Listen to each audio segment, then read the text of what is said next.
오늘 본문을 읽으시면서 조금 뜻밖이다 이렇게 대하시는 분이 계시리라고 생각이 됩니다.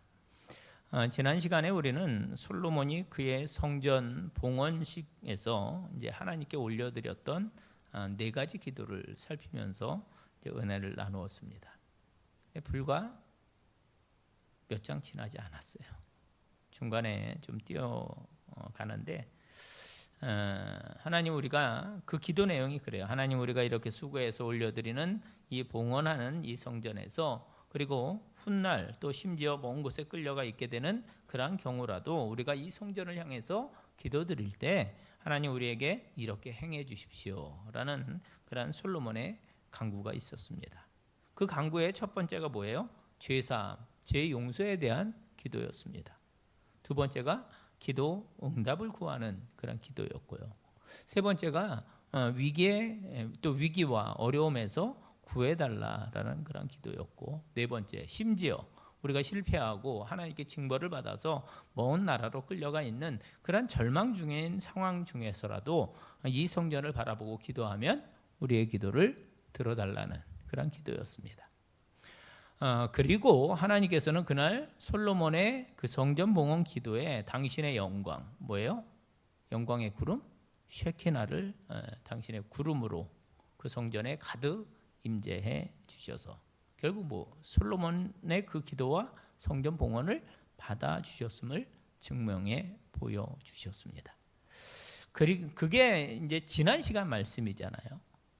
오늘은 열왕기상 8장에서 이제 11장으로 이렇게 쑥 건너뛰었는데, 그 중간 9장에는 성전 봉헌을 마쳤을 때 솔로몬에게 나타나신 하나님께서 당신의 언약을 재확인시켜주는 그런 말씀이 나옵니다. 솔로몬, 이제 내가 건축한 이 전을 거룩하게 구별할 거다. 그리고 앞으로 만일 내가 내 아비 다윗이 행한 것처럼 그렇게 내 법들을 잘 지키면 내 아버지에게 언약했던 대로 이스라엘의 왕위를 쭉 내 자손에게 주겠다. 하지만 만일 너희가 중간에 내가 아니라 다른 신들을 쫓아가기 시작하면 내가 이 성전도 버릴 것이고 또 너희에게 내린 축복도 거두어 갈 것이다. 그렇게 말씀을 하셨습니다. 그게 9장에 나와요. 그리고 10장으로 가보면 그래서 내려진 하나님의 축복으로 인해서 솔로몬의 인생이 어떤 전성기를 구가하게 되었는지 이게 이제 그려지고 있습니다. 여러분, 사실 이 솔로몬의 치적 20년 동안 그는 이스라엘의 역사 속에 어떤 왕도 하지 못했던 일들을 이루어냈습니다. 우선 7년을 들여서 성전을 건축했어요. 그 다음에 13년 동안에는 왕궁도 건축을 했습니다. 그 외에도 아주 굵직굵직한 국책 사업들을 성공적으로 수행해내고 주변에 있던 다른 강대국들과 어깨를 나란히 하는 선진국의 반열에 이제 이스라엘이 우뚝 서게 되었습니다. 그러니 여러분 생각해 보세요. 얼마나 기분 좋았겠어요? 얼마나 흥이 났겠습니까? 이제야말로 이스라엘은 12지파 그 부족들 간의 느슨한 연합체가 아니라 아주 든든한 강대국의 대열에 선 겁니다. 바야흐로 주변에 있던 애국 같은 나라들이 그들과 자웅을 겨루는 정도로 그 당대 근동 지방의 실력자로 이제 서게 되는 거예요. 그런데 그런 나라에게 준 축복만, 그건 나라에게만 준 축복만이 아니었다라는 겁니다. 그 외에도 솔로몬에게는 하나님이 주신 지혜의 말씀, 또 그리고 다른 사람들에게 자랑거리가 될 만한 그런 모든 것들이 점점 더 풍성해졌다라는 겁니다. 엄청 유명해졌어요. 엄청. 그래서 10장에 보는 것처럼 저 아래 아프리카에 있던 스바 여왕이 그에 대한 소문을 듣고 이제 옵니다. 그래서 조언도 구하고 또 하나님의 말씀도 듣고 그런 일들이 벌어지죠. 학자들은 이 스바 여왕을 대부분 아프리카에 있던 이디오피아 왕국의 여왕이었을 것이다 이렇게 봐요. 근데 많은 예물을 가지고 솔로몬의 지혜를 확인해 보려고 했습니다.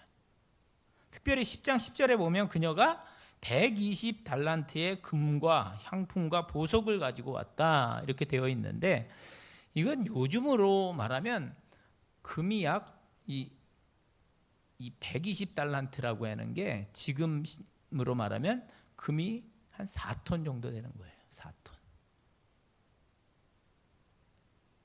4톤. 여러분 요즘 금값이 얼마예요? 예?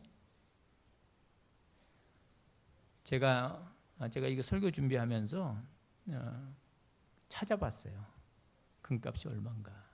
그래서 금 4톤이 얼마냐고 물어봤어요. 물어봤습니다. 지금 시세로 32조 6,472억 원입니다. 지금 시세로 4톤이, 금 4톤이. 너무 어마어마한 거잖아요. 32조. 그냥 1억만 해도 그랬는데 32조예요. 이게 상상이 안 되죠. 뭐 추경 예산 30조 뭐 한다 뭐 이런 얘기 있잖아요. 전 국민이 다 이제 뭐 25만 원 뭐 그거 뭐 주는 거 그런 거 있잖아요. 그거보다 더 많은 거예요. 32조. 와. 그러니 금만 4톤인데 다른 거 뭐 향품 또 뭐 보석 이런 것들이 또 얼마나 많았겠어요. 그러니까 그런 식으로 솔로몬에게는 점점 더 소유가 많이 쌓여갔다라는 겁니다. 결국 10장 23절은 이렇게 기록합니다. 10장 23절 보면 솔로몬 왕의 재산과 지혜가 세상의 그 어느 왕보다 큰지라. 여러분 한마디로 솔로몬에게 임하는 하나님의 축복들을 우리가 헤아릴 수가 있는 겁니다. 자, 그러면 제가 솔로몬 같으면 그것들 가지고 뭐 가난한 백성들에게 나눠주기도 하고 또 하나님이 한 말씀도 잘 가르치고 끝까지 하나님 앞에 반듯한 나라를 세워가면서 그렇게 계속 해 나갔을 것 같은데 솔로몬은 그러지 않았다는 겁니다. 참 안타까워요. 저도 우리 교회가 지난번에도 한번 말씀드렸듯이 우리 교회가 재정적으로도 뭐 풍요롭게 되고 다 그러면 또 이 하나님의 영광을 위해서 이런 일도 하고 저런 일도 하고 그랬으면 참 좋겠다 이런 생각을 하는데 솔로몬도 이렇게 부가 이렇게 막 쌓이고 그랬으면 좀 하나님의 영광을 위해서 좀 더 좋은 일도 많이 할 수 있지 않았을까요? 근데 슬프게도 솔로몬은 그러지 않았다라는 겁니다. 여기 인류 역사상 흔하게 일어나곤 했던 이야기 하나가 시작됩니다. 즉, 이 긴장감을 놓친 솔로몬이 조금씩 더 사치하게 되고 또 외형적인 그런 형식들을 중시하게 되고 그러면서 점점 더 하나님에게서 멀어지는 일이 벌어지게 되었다라는 겁니다. 여러분 일례로 그는 순금을 가지고 금이 많잖아요. 4톤이나 되는데 순금을 가지고 뭘 만들었느냐? 큰 방패 200개를 만들었어요. 그리고 작은 방패는 300개를 만들었습니다. 방패. 여러분 방패가 뭐 하는 거예요? 전쟁할 때 적군의 공격을 막는 거잖아요. 방패가. 그렇죠? 그런데 그게 폼을 재기 위해서 만드는 게 아니잖아요. 방패가. 이게 튼튼한 철로 만들거나 뭐 그래야 되는 거잖아요. 그런데 그걸 폼을 재느라고 큰 방패 200개, 작은 방패 300개. 이거 여러분 금으로 만들었어요. 그걸 그리고 쭉 나열해 놨다고 한번 생각해 보세요. 금으로 만든 방패를. 결국 나중에 어떻게 되느냐? 그 순금 방패들은 나중에 애굽왕 시삭이 쳐들어와서 싹 다 가져가 버립니다. 방패뿐이 아니라 그는 그의 보좌를 그 당시 가장 훌륭한 재료라고 얘기하는 상아로 만들었어요. 상아로. 이 왕궁에서는 오직 금 그릇만 사용했다고 합니다. 저가 얼마나 대단한 부를 가지고 있었는지 그냥 은은 길거리의 돌처럼 그렇게 흔하게 여겼다. 그렇게 이야기합니다. 그의 부를 넉넉히 미루어 짐작할 수가 있는 거죠. 얼마나 부자였는가. 또 있어요. 군사력도 문제가 되죠. 10장 26절을 보면 솔로몬이 병거와 마병을 모음에 병거가 1,400대요 마병이 11,000명이라 이렇게 되어 있습니다. 그런데 이게 하나님의 말씀을 정면으로 대적한 거예요. 이게 하나님은 오래전부터 이스라엘에게 마병을 주지 말라고 말씀하셨습니다. 왜냐하면 하나님은 그 이스라엘 백성들이 군사력이 아니라 바로 하나님만 의지하기를 원하셨기 때문에. 그런데 그런 말씀까지 다 어겨가면서 이제 솔로몬은 그 당시 세상의 왕들이 흔히 행하듯 소유, 명예, 권력, 군사력 등등 이 모든 것들을 추구하면서 결국은 어떻게 돼요? 결국은 뭐 어쨌든 뭐 부귀 영화를 다 누리지만 결국에는 하나님으로부터 책망받는 그런 인생이 되어지고 맙니다. 전도서에 보면 전도서가 여러분 어떻게 보면 솔로몬의 반성문이라고 할 수 있거든요. 그냥 그 이야기들이 쭉 적혀져 있습니다. 물론 다 잘 되는 것 같았어요. 그런데 하나님 보실 때는 뭔가 중요한 것들부터 하나둘씩 어긋나기 시작한 겁니다. 자, 그것은 무엇이고 그래서 어떤 일들이 일어났는가 오늘 우리 함께 대하려고 하는 본 11장 말씀으로 한번 돌아가 보겠습니다. 자, 11장 1절 말씀 보면 솔로몬 왕이 바로의 딸 외에 이방의 많은 여인을 사랑하였으니 곧 모압과 암몬과 에돔과 시돈과 헷 여인이라. 그러니까 어느 날부터 솔로몬이 다양한 나라 출신 여인들을 자기 아내 첩으로 이제 받아들이기 시작했다는 겁니다. 2절 말씀을 보면 그 행위는 하나님께서 오래전부터 금하셨던 일이었다고 분명히 밝히고 있어요. 왜요? 그들이 반드시 너희의 마음을 돌려 그들의 신들을 따르게 하리라 하셨으나 솔로몬이 그들을 사랑하였더라. 무슨 뜻입니까? 이방 여인들에게로 향한 그 솔로몬의 마음이 결국 영적으로 뭘 뜻하는지 또 영적으로 어떤 실패를 가져다 줄 수 있는지를 이미 알고 계셨다라는 겁니다. 그분의 뜻은 분명해요. 결국 그 여인들과 함께 들어온 이방신들을 섬기는 영성이 결국 솔로몬을 무너뜨리고 이게 큰 위험성을 미리 경고하고 계시는 거거든요. 미리 말씀해 주셨어요. 야, 그렇게 되면 그 여인들이 데리고 온 그 이방신들에게 내가 무너질 것이다. 분명히 말씀하셨어요. 그런데 솔로몬은 하나님의 그 말씀을 무시하기 시작합니다. 3절 보세요. 왕은 후궁이 700명이요 첩이 300명이라 그의 여인들이 왕의 마음을 돌아서게 하였더라. 후궁이 700, 첩이 300, 다 해서 1000명. 공식적으로 그에게 1000명의 여인들이 있었다. 그럼 여러분 한번 생각해 보세요. 1000명의 여인들과 함께 살아야 되는 거잖아요. 왕궁에서.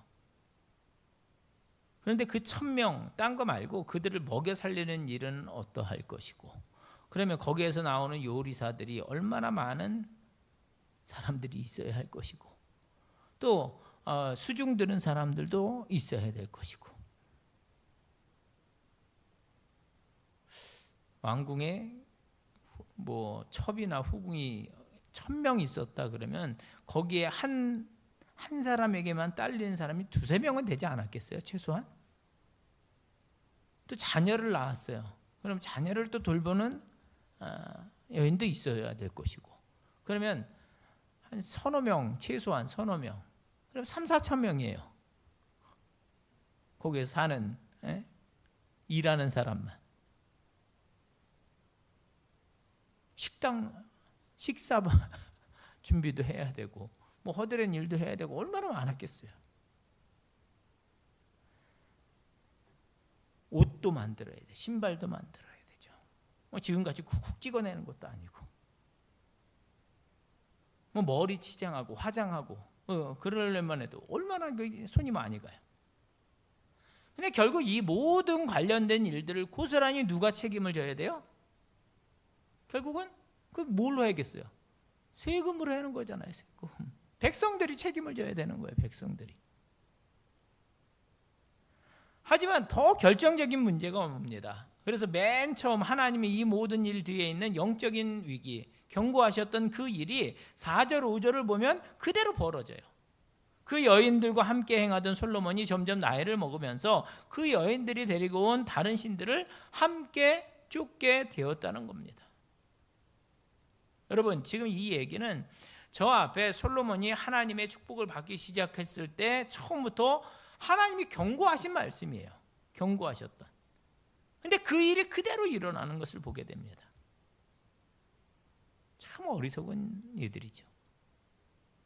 많이 갖게 되고 배가 좀 따뜻하게 되고 살만하고 뭐 그러면 더 감사하고 더 깨어있고 더 기도하고 더 믿음으로 살아보려고 그렇게 몸부림치고 그래야 되는데 보통 성도들의 삶을 보면 그렇게 되면 될수록 조금씩 오히려 더 기도 안 하고 더 영적으로 게을러지고 점점 더 영적으로 어두움에 빠지곤 하는 것을 우리 인생에서 수없이 경험을 합니다. 그러다 보면 어느 순간 인생에 무슨 일이 일어나도 아니 하나님께서 그의 인생에 어떤 일을 행하려고 해도 그게 무슨 일인지 하나님의 시선이 무엇인지를 무엇을 의미하는지 그분을 바라보아야 하는지조차도 그냥 다 잊어버리고 마는 거예요. 내 생각대로 내 그냥 정욕대로 다 그렇게 행하게 되더라는 겁니다. 쭉 영적으로도 쭉 떨어지는데 뭐 이러냐? 그러면서 심지어 하나님을 원망하기까지 합니다. 원망하기까지. 패턴이 그래요. 신앙 패턴이. 여러분 역사 속에 성경의 인물 속에 그리고 우리들의 그런 경험 속에 이런 일들은요 아주 흔히 있는 일입니다. 혹시 여러분 이 즈음에 지금까지 말씀드린 몇 가지 예죠. 솔로몬의 그 실수들을 통해서 우리들의 삶을 한번 돌이켜 보아야 되겠습니다. 여러분 이 시간 여러분의 영성은 어떠하십니까? 오늘 우리 교회의 영적인 그러한 태도는 어떠합니까? 지금 6월이잖아요. 1년에 반을 이제 지내고 있는데 1월 달의 영성과 지금 6월 달의 영성 처음 시작할 때와 지금 여러분 어떻다고 생각하십니까? 여러분 솔로몬을 보세요. 1명, 2명 여인들이 늘어날 때 혹시 좋았을지 모르겠어요. 대부분은 아마 정략 결혼이었겠죠. 그 당시에. 나라와 나라가 고대 근동사회에서 이건 흔한 일이에요. 계약을 맺는 거예요. 국방, 외교 이런 이유로 그러면서 멋진 협력 사역 같은 그런 것들이 일어날 수는 있어요. 그런데 막상 혼인관계가 성립된 후에 그 여인들이 하나둘 볼멘소리로 우리나라에서 어릴 때부터 내가 섬겼던 신을 위해서 조그만 산당을 하나 만들어주세요. 여러분 여인들의 그 간청함 이걸 뿌리치기가 참 어렵습니다. 더군다나 눈물로 호소하면 더더욱 어렵습니다. 아니 누구는 지어줬다면서요. 나도 하나 만들어주세요. 이렇게 말하기 시작하면 몇 명이에요? 다? 1000명이라 그러는데 1000명이 같은 나라 여인들도 있었겠죠. 이렇게 말하기 시작하면 다른 나라에서 온 공주요 또 힘 있는 이들의 딸들이니까 또 안 지어줄 수도 없어요. 결국 7절에 보듯이 이스라엘 경내 이곳저곳에 산당들이 하나둘씩 세워지기 시작합니다. 하나님의 성전이 있는 그 거룩한 도시 예루살렘 성 근처에 다른 이방인들을 위한 산당들이 다 세워졌다는 거예요. 우후죽순으로. 오늘날 뒤로 돌아보니까 하나님께서 주신 그 거룩한 땅에 각양각색 나라들의 그 종교에서 그 나라에서 온 종교들, 그 우상들, 그 신들을 제사하는 그 산당들이 우후죽순처럼 막 생겨난 거예요. 물론 하나님께서 이걸 그냥 두고 보시지는 않으셨어요. 솔로몬에게 몇 번이나 나타나셔서 경고하십니다. 9절 말씀 보세요. 9절. 우리 함께 읽을까요? 9절 시작. 솔로몬이 마음을 돌려 이스라엘의 하나님 여호와를 떠남으로 여호와께서 그에게 진노하시니라. 여호와께서 일찍이 2번이나 그에게 나타나시고, 몇 번이요? 2번. 10절도 읽습니다. 시작. 이 일에 대하여 명령하사 다른 신을 따르지 말라 하셨으나 그가 여호와의 명령을 지키지 않았으므로. 여러분, 솔로몬이 자의로 그 명령을 따르지 않은 거예요. 그러면서 어떻게 되겠지 뭐. 하루 이틀 보내다가 결국 어느 한순간 하나님께서 그어놓으신 그 선을 넘게 된 거예요. 결국 이 모든 일에 관한 한 누구 책임입니까? 누구 책임이에요? 솔로몬 책임이죠. 솔로몬. 아무리 성전을 멋들어지게 그렇게 지으면 뭐합니까? 아무리 큰 하나님의 축복을 받으면 뭐하겠어요? 하나님께서 이미 다 말씀해 주셨거든요. 내가 이 성전을 기뻐 받는다. 내가 너 사랑하는 솔로몬을 축복한다. 한 가지 조건이 있는데, 내가 내 아버지 다윗처럼 나를 경외하면 이 축복은 영원할 것이다. 하지만 내가 나를 거절하고 우상을 섬기면 이 축복은 거두어질 것이다. 정답부터 다 말씀해 주셨어요. 정답부터. 그럼에도 불구하고 저의 소유와 여인과 명예와 지혜와 권력과 영토가 늘어나게 되자 그만 그 청지기 의식을 잃어버린 채 하나님이 그어놓으신 그 선을 넘어가 버린 거예요. 순간 하나님이 그걸 보고 계시다가 드디어 인내하시던 하나님 말씀하시죠. 너 솔로몬 아웃. 그렇게 되는 거예요. 여러분, 성경에 이런 사람 많습니다. 소유가 많아지면서 그 소유에 눈이 멀어서 하나님을 떠나갔던 사람. 여러분, 롯과 같은 사람이 있죠. 발람 같은 사람이 있죠. 예수님을 만나고 초대까지 받았는데 떠나갔던 그 부자 청년과 같은 사람. 세상을 사랑해서 사역하다가 떠나갔던 데마 같은 사람. 등등등 많이 있습니다. 아니, 오늘날 우리 주변에도요, 이런 인생은 많이 있습니다.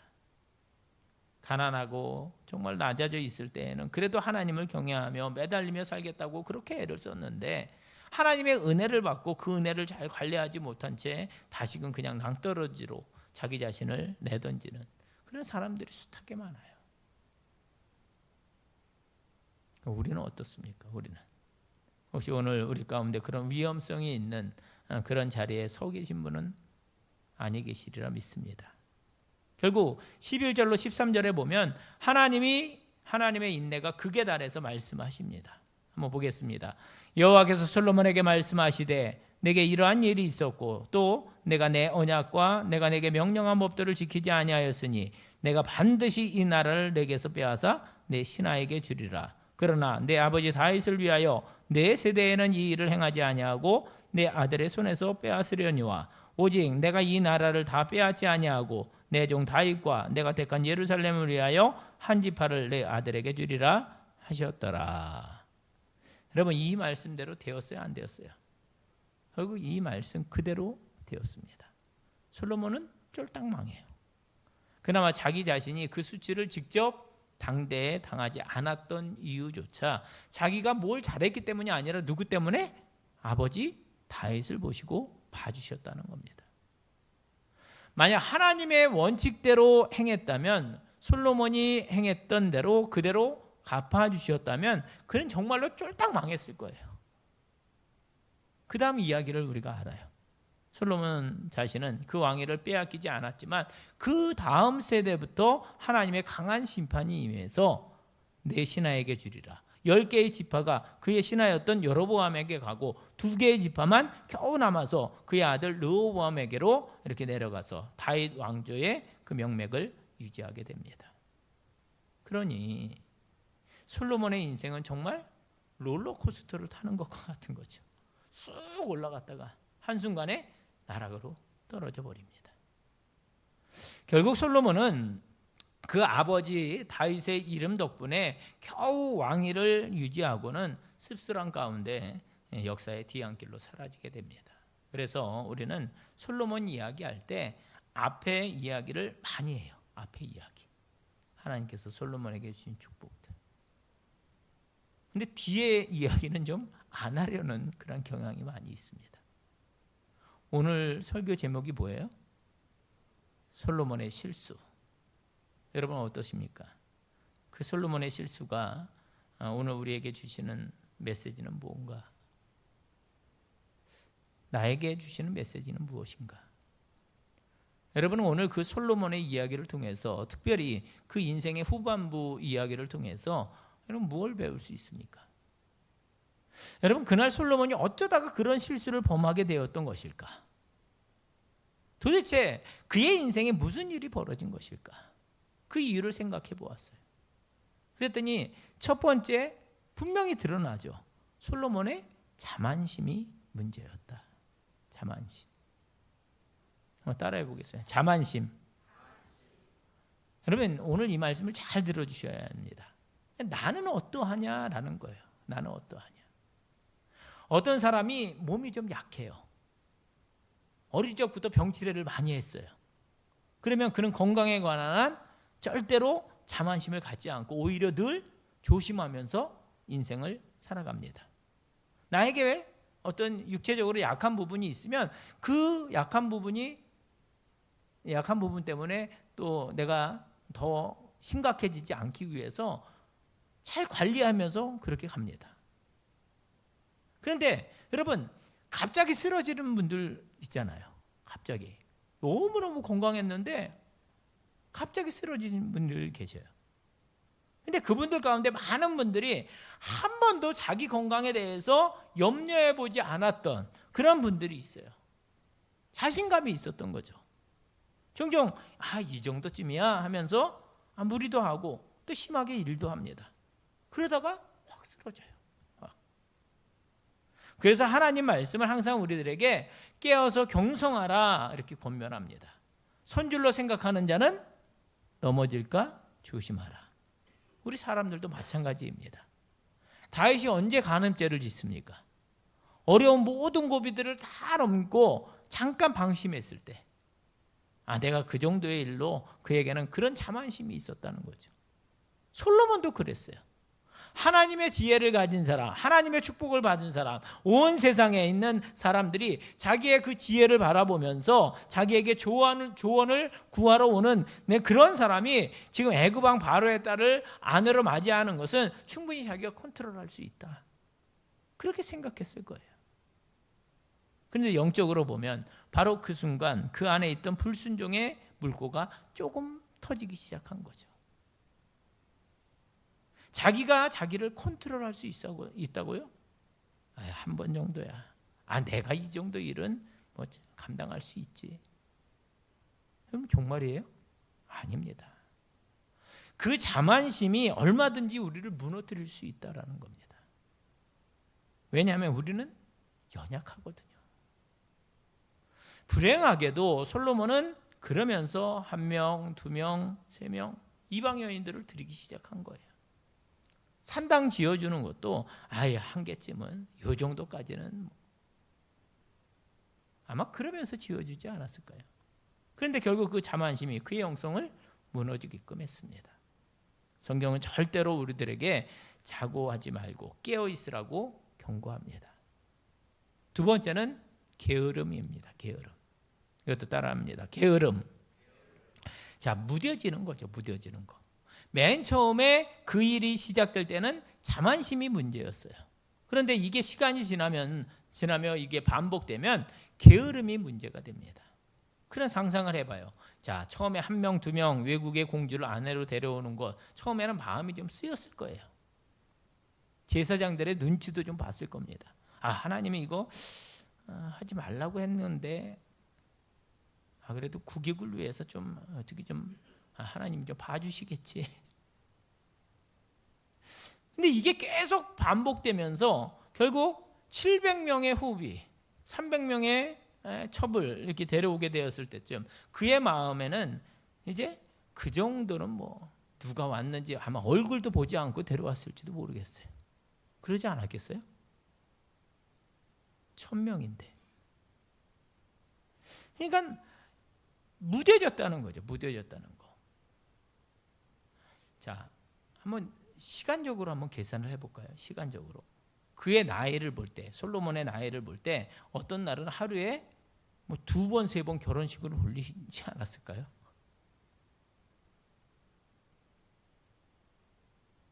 모르겠어요. 나중에는 그러다 보니까 이게 나중에는 왜 그걸 고민해야 돼? 그냥 하는 거지. 뭐 이렇게 되었을 겁니다. 여러분, 그런데 우리들이 죄에 빠지고 인생이 나락으로 내려갈 때 바로 이런 일이 그렇게 되는 거예요. 아니, 누가 그 아름답고 정결했던 솔로몬의 인생이 그렇게 될 거라고 누가 생각이나 했겠어요. 그런데 그 일은 결국 일어나고 말았습니다. 아이, 나는 절대로 그렇지 않습니다. 나도 그럴 수 있다. 제가 목회 처음 나갔을 때 제 아버님이 그런 말씀하셨거든요.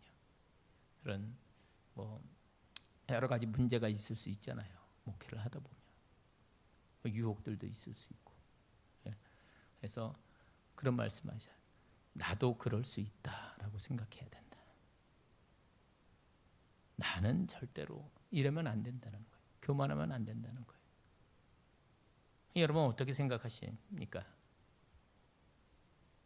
여러분은 어떻게 생각하세요? 나도 그럴 수 있다라는 거예요. 나도 그럴 수 있다. 우리의 영성을 관리하는 일은요, 그렇게 쉽지 않습니다. 그렇게 되기가 쉬워요. 그렇게. 게으름입니다. 나중에는 전혀 고민도 안 해요. 처음에는 하나님의 말씀으로 살기 위해서 몸부림치다가 뭐 1번, 2번 빠지고 그것이 지속되면요, 나중에는 문제의식도 가지지 않아요. 그게 게으름이라는 거예요. 그 일이 솔로몬에게 일어난 겁니다. 자, 솔로몬이 무너지게 되었던 2가지 이유. 첫 번째가 영적인 자만심, 2번째가 영적인 게으름, 그리고 3번째가 하나님의 은혜의 잃어버림입니다. 영적인 자만심, 영적인 게으름, 하나님 은혜의 잃어버림, 이 과정은 전자동이에요. 당연히 그렇게 되어집니다. 순서가 그래요. 은혜의 맛을 잃어버립니다. 기쁨도 사라져버리고요. 그렇게 되면 예배를 드려도요, 감흥이 없습니다. 심하게 하나님이 은혜를 주셔도 그게 은혜인지도 몰라요. 전혀 느끼질 못합니다. 여러분, 이건 굉장히 무서운 거예요. 뭘 해도 힘들어하고 또 기쁜 일이 생겨도 그냥 그러려니 합니다. 더 큰 비극은 그 다음에는 기대도 안 한다는 거예요. 기대도. 하나님께서 나에게 은혜를 주셔야 하는데, 하나님께서 내 남겨진 인생에 가치가 주셔야 되는데, 하나님이 우리 교회에 은혜를 주셔야 하는데, 이 선한 욕심과 열망마저도 다 놓치게 된다는 겁니다. 영적인 게으름이 깊어지며 은혜를 사모하는 마음조차 잊어버리게 됩니다. 여러분, 솔로몬을 보면 알 수가 있어요. 오늘 우리들의 일그러진 영웅 솔로몬이 그랬다는 겁니다. 그러면 우리에게 그런 일이 생기지 말라는 법은 없는 거예요. 어쩌면 오늘 2025년 6월 8일 우리에게 그런 빨간불이 이미 들어와 있는지도 모르겠습니다. 여러분, 오늘 나에겐 그런 영적인 긴장감이 있나? 내게 오늘 하나님의 은혜와 함께 인생길을 걸어가야 한다는 그런 소원이 있는가? 혹시 내가 하나님으로부터 좀 멀리 떨어져 있다고 그렇게 느끼시지는 않으십니까? 은혜가 느껴지지 않거나 기쁨이 사라지거나, 만일 이 중에 하나라도 이게 해당이 된다면, 사랑하는 성도 여러분, 오늘 우리가 그 솔로몬의 위기 앞에 서 있다는 것을 기억할 수 있길 바랍니다. 반드시 정신을 차리고 근신하여 깨어 기도하며 우리들 믿음의 길을 정진해 나가시기를 부탁을 드립니다. 오늘 말씀 정리합니다. 여러분, 화려한 성공에서 그의 인생의 황금기를 시작했던 솔로몬. 하지만 한순간 그의 인생 전체가 송두리째 나락으로 떨어져 버립니다. 그 아버지 다윗을 향한 하나님의 사랑이 없었다면 그의 인생조차 그냥 철저하게 망가지고 말았을 것입니다. 이유가 무엇이었습니까? 첫째, 영적인 자만심. 두 번째가 영적인 게으름. 세 번째가 하나님의 은혜의 잃어버림이었습니다. 그런데 애석하게도 그는 하나님이 주신 모든 축복들에도 불구하고 그것들을 잘 관리하지 못했다라는 거예요. 그러므로 성도 여러분, 우리와 함께 겸손히 하나님의 은혜를 다시 구하겠습니다. 하나님, 저에게 혹시 오늘 영적인 자만심 또는 영적인 게으름 둘 다 내려놓게 하시고 하나님 나로 하여금 다 깨어서 겸손케 하시고 선한 욕심이 있게 하시고 또 기쁨과 은혜와 열정으로 내 인생의 밭을 가꾸어내는 농부가 되게 해 주시옵소서. 하나님, 내게 다시금 하나님을 사모하고 예배하고자 하는 마음을 허락해 주시옵소서. 나의 결심을 새롭게 해 주시옵소서. 그날 솔로몬의 아쉬웠던 모습을 우리 타산지석으로 삼아서 달려나가는 우리 모든 성도 여러분들이 될 수 있기를 주님의 이름으로 축원을 드립니다. 우리 이 시간 함께 찬양합니다. 회복시키소서.